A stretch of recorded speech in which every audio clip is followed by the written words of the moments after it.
Hi, everybody. Hey, welcome. Hi, it's Kat Kim, your universal host for Crystal Connection. I am so excited to be with Travis Ogden, one of the co-owners of Crystal Connection. I know I've been interviewing all the staff. Yeah, I know, it's really cool. It is really cool. I like that a lot. Me too. I really enjoyed spending time with everybody and getting to know how they feel about working here, being a part of it, and how they got here. Yeah. Because I talk about my story a lot about how I got here, because it is a calling to be a Crystal Connection, and especially to be staff. It is such a calling. It's we'll get into Yeah. my calling, following my breadcrumb crystal trail. Yes, up here. And that's what I love about this interview, because we have Earth and Spirit, which we're slowly and surely getting into that groove of getting our podcast up. You know, with building the wellness center, it's all about divine timing on how we want to get everything that we want to bring to you together. So we just have to be patient, divine timing. The interview today, which I'm very excited about, is I actually get to talk about you. And that, to me, is, I've always wanted to do that. I just want to talk about Travis and say, Travis, how is your journey of being obsessed with crystals? I want to call it obsession. Is it obsession? It's kind of obsession. I have multiple obsessions, and it's like a wave.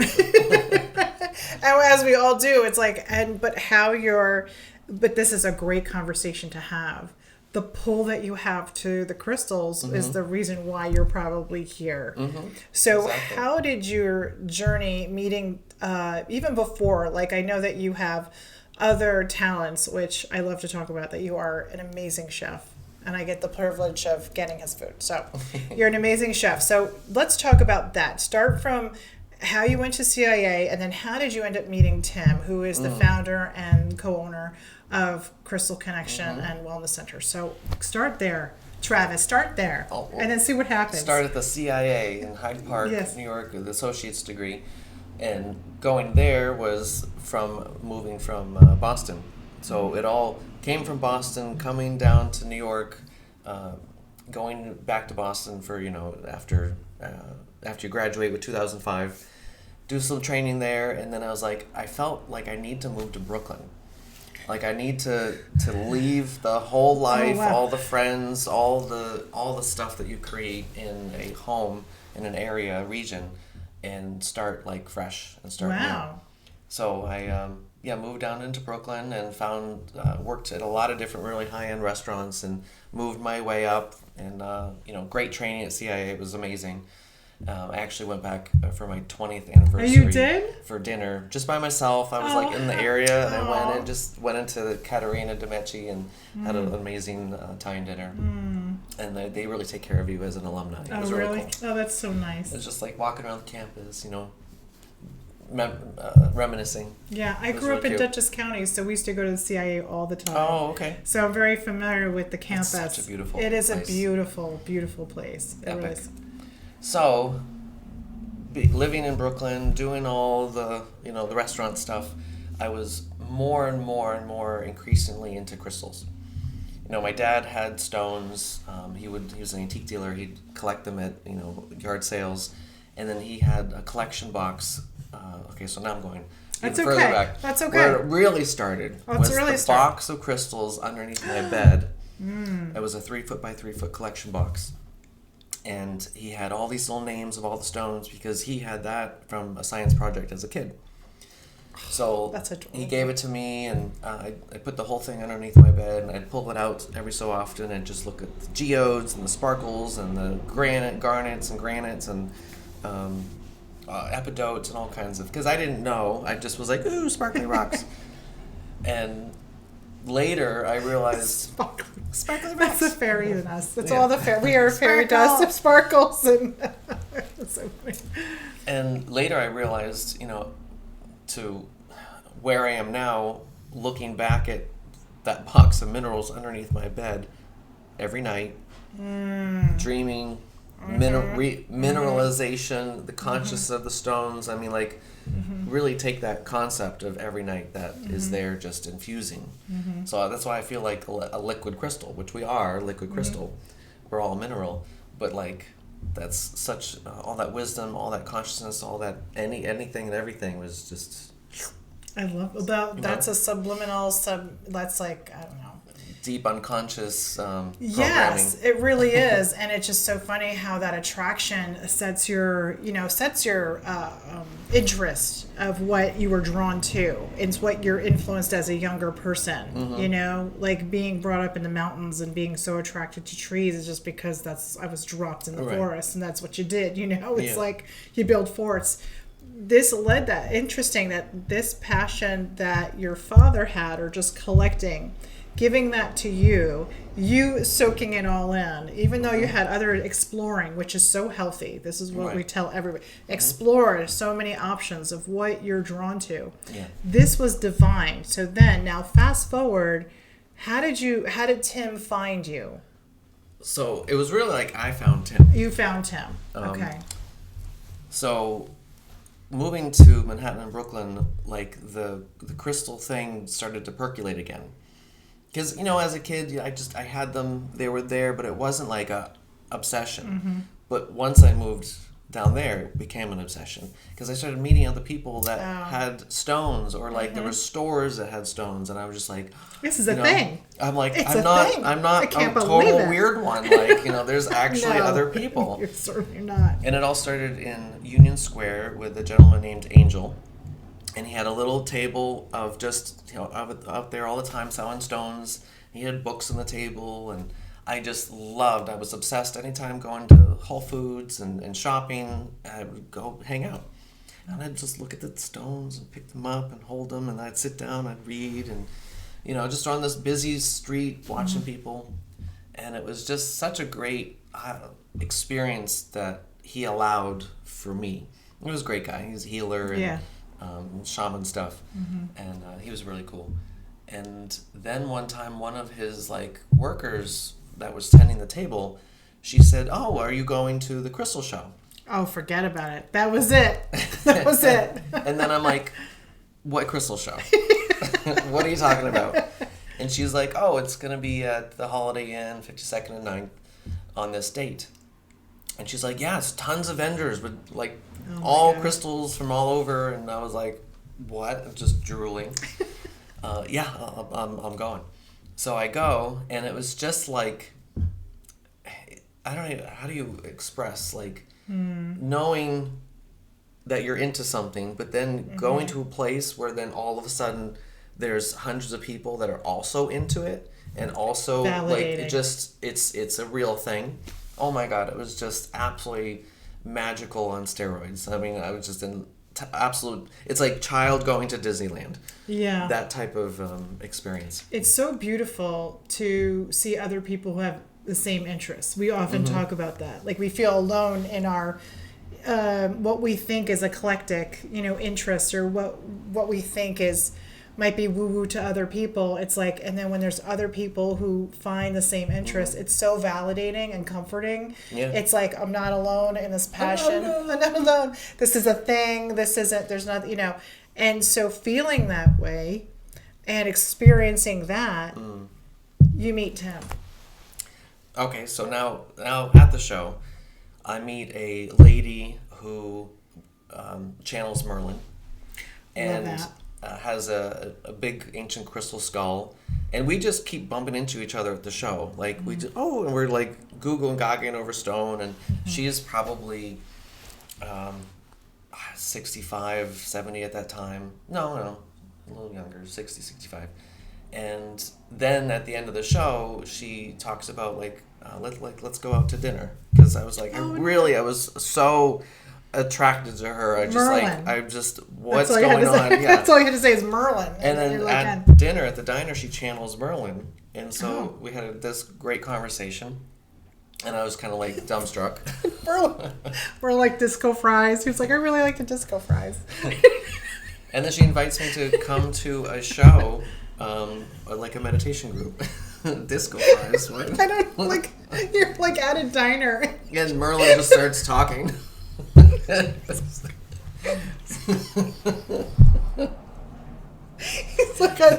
just go. I mean, honestly, at this point, I'm not saying, because it is a real thing. People channel. I'm not saying that. She just It's just that at the diner, it's just like such a interesting place to chill. Merle's like, I want to be. Yeah. I'll take. I'm hungry. I get to smell some hot open burger. Hot open turkey. Yes, we love Merlin. Oh, Merlin is it? Yes, he's the alchemist. Okay, so sorry. So, wind that up. Wonderful. I got some input, and it validated my connection with Merlin and that ancient history. The the Netherlands, the Scottish, the English, that whole lineage. Yes, it's just part of me. And then just pull it together. I got it together, but this is so important. I can't get What Merlin? He's like, I missed the French fries.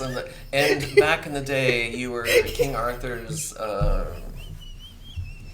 sword bearer. I don't know.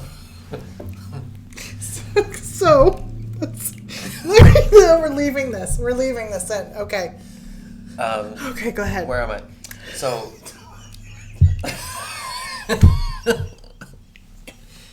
That wraps up. She invites me to a Crystal Skull gathering, meditation group. And I'm like, oh, that sounds interesting.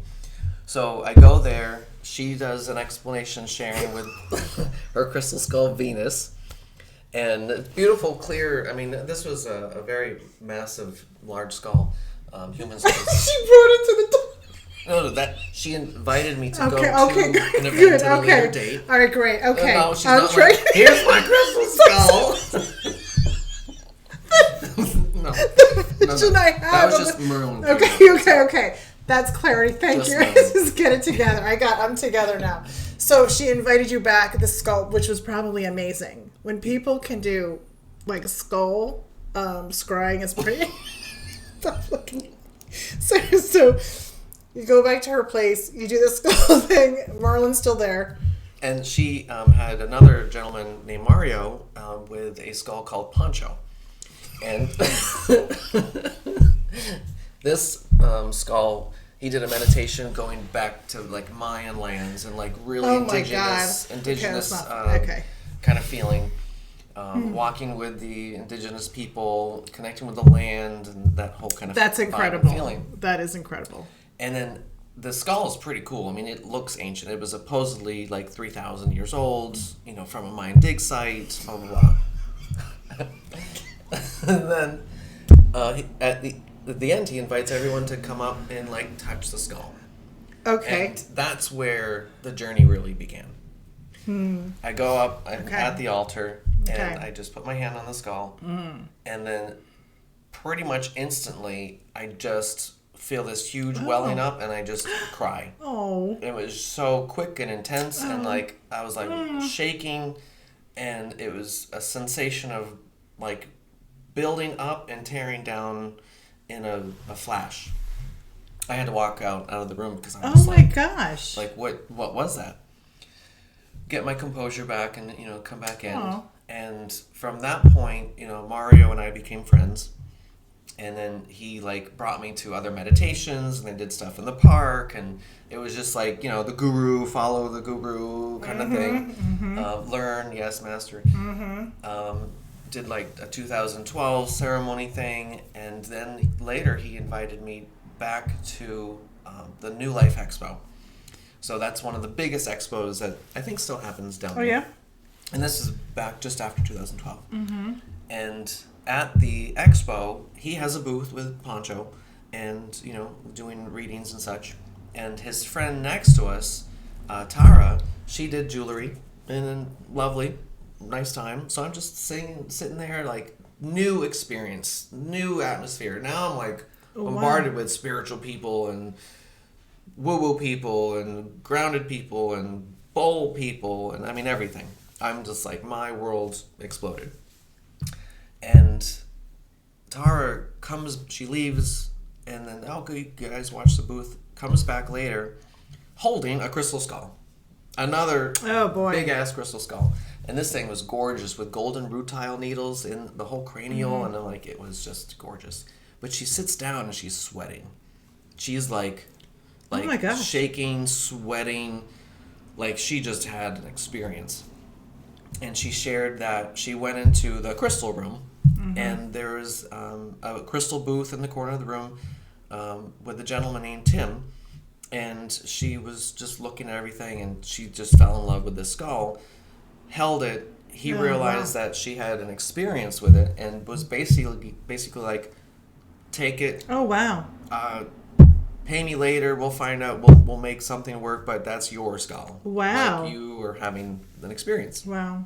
And she tells me this, and I'm just like so moved by why this is like a $750 skull that he's just kind of giving to you, or on loan, or work it out later. And I was like, I gotta go down. Yeah. And so she tells me, where to go, and I go into the room, and then it's an aisle, and there's huge vendors.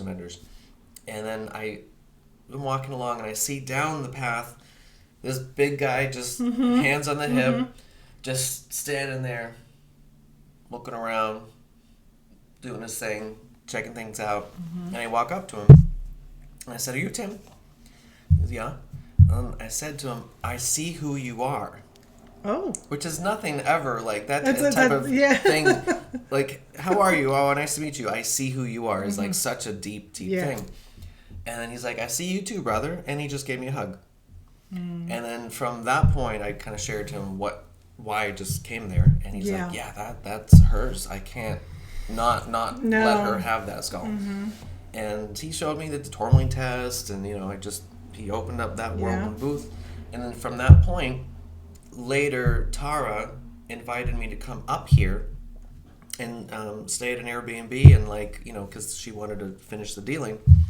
And then I got to meet Sephora and the land and the church, and just that's amazing. Then things are opening up. Look at that. And then we kept in contact, and they invited me to go do a show with them in Edison, New Jersey, and just kind of be there, sell crystals, help unload, load. So that in itself was probably your dream come true. Just being behind a booth selling crystals and talking about crystals to people. I'm sure that alone you would have been like, okay, I'm in. Yeah. And it was just, it grew, another show, and then, why don't you come up for the weekend?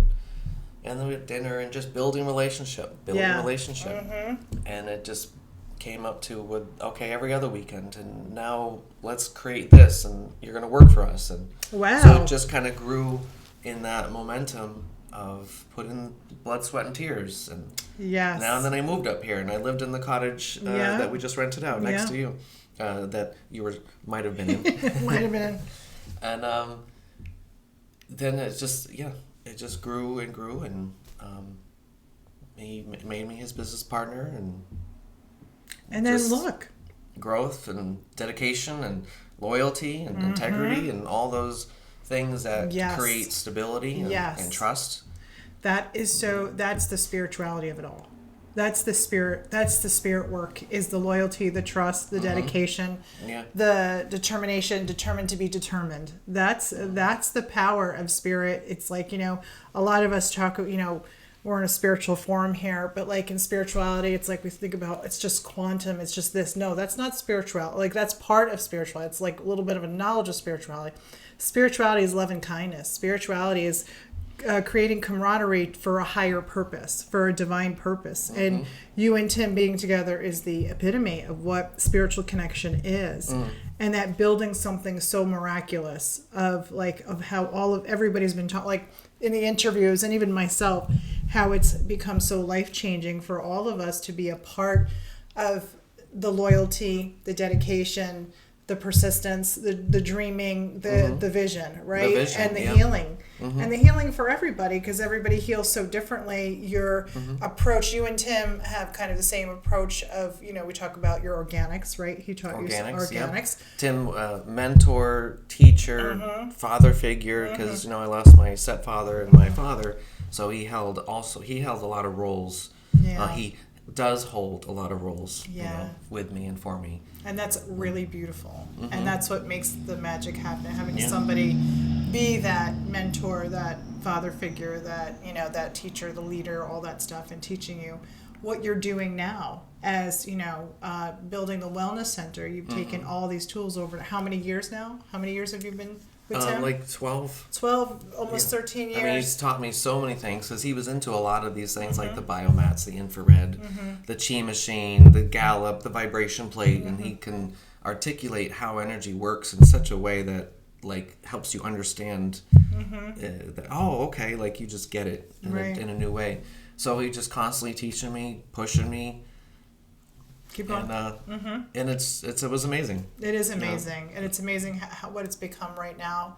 And we, on behalf of all of us, we thank Tim for meeting you and you meeting Tim. Yeah. And being able to grow it to what it is now. It's just amazing. And there's still more to come, I'm sure. Still more to come. There's still more to come. The vision just doesn't stop. The vision always expands. Yeah. And then you just collect all of us on the way. You're just like you. And we're like, okay, we're here. What are we doing? What's happening? And we just trust the vision grows. And the vision grows. Yeah. Travis, you're an amazing person. It has been an honor that I got to be your friend. You know, a real good friend, closest friend. And it's just been the best year of developing this with you and just sharing and watching you do your thing has been an honor. So thank you on behalf of all of us. You're welcome. Thank you, Travis. Okay, everybody. Thank you so much for joining us. This was amazing. Live in the moment, think positive, and we will see you soon.